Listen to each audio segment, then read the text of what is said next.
L'affaire Glencore, après les premiers aveux de cette entreprise internationale devant les autorités américaines, elle vient d'avouer devant les autorités britanniques qu'elle a corrompu au Cameroun, en Côte d'Ivoire, en Guinée équatoriale, dans d'autres pays africains. Le montant de 7 milliards de francs CFA est avancé dans la presse internationale, montant de l'argent utilisé pour soudoyer certains agents au Cameroun afin d'avoir des contrats exclusifs et éviter les audits gouvernementaux.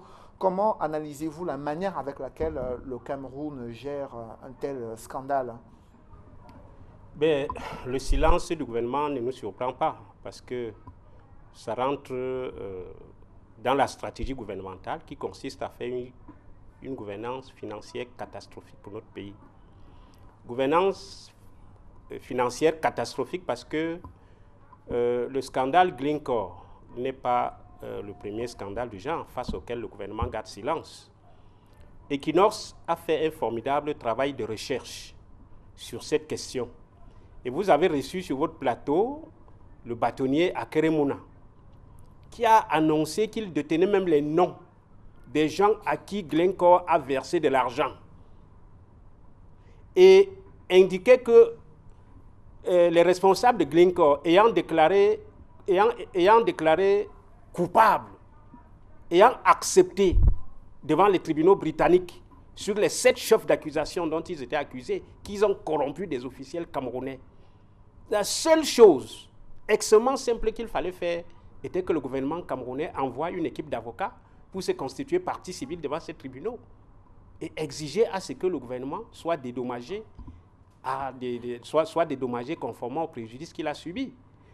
Nous sommes étonnés, mais pas étonnés du tout parce que il vous souvient que le SIF a longuement dénoncé les détournements des fonds de la CAN.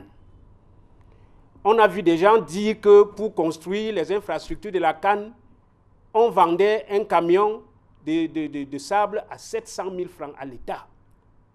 Un sac de ciment à 16 000 à l'État. Ils l'ont dit devant les télévisions nationales. On n'a engagé aucune poursuite. Les fonds Covid ont été massivement détournés.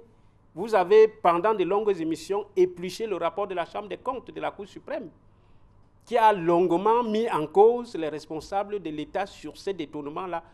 Aucune poursuite n'a été engagée. Ben, moi, je pense que ça fait partie de la stratégie gouvernementale, à savoir favoriser les détournements au détriment des citoyens.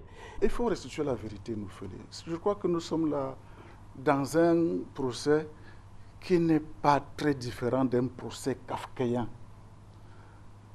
L'entreprise Glencore signe des contrats avec la SNH et avec la Sonara. Ils ont prêté leurs services. Je crois que jusque-là, il n'y avait aucun problème.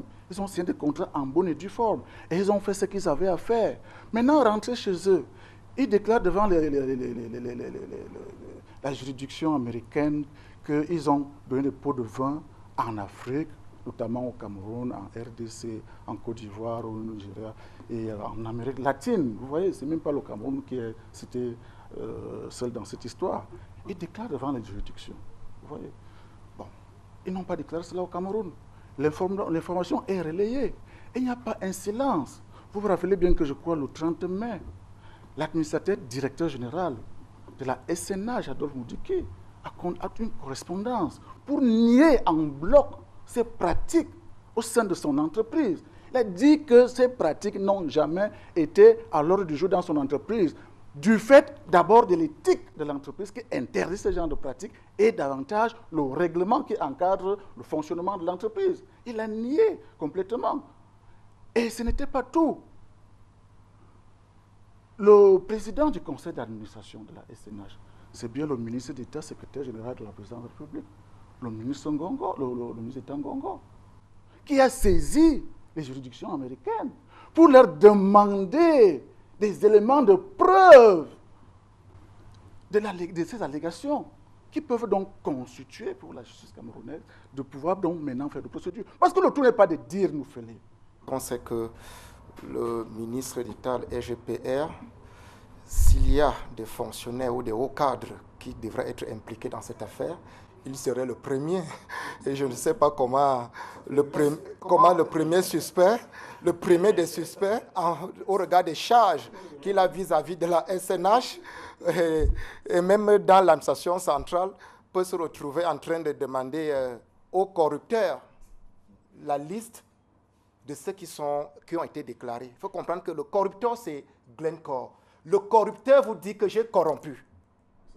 Il dit aux instances judiciaires, dans au moins 3 États, aux États-Unis d'Amérique, au Brésil, en Grande-Bretagne, pour une procédure qui a duré au moins 10 ans devant ces tribunaux, il finit par dire que oui, en tant que corrupteur, j'ai corrompu. Il vous donne le montant des pots de vin qu'il a versé aux fonctionnaires pour garantir les contrats exceptionnels et exclusifs, pour n'est-ce pas, avoir des prix préférentiels, pour contourner les audits.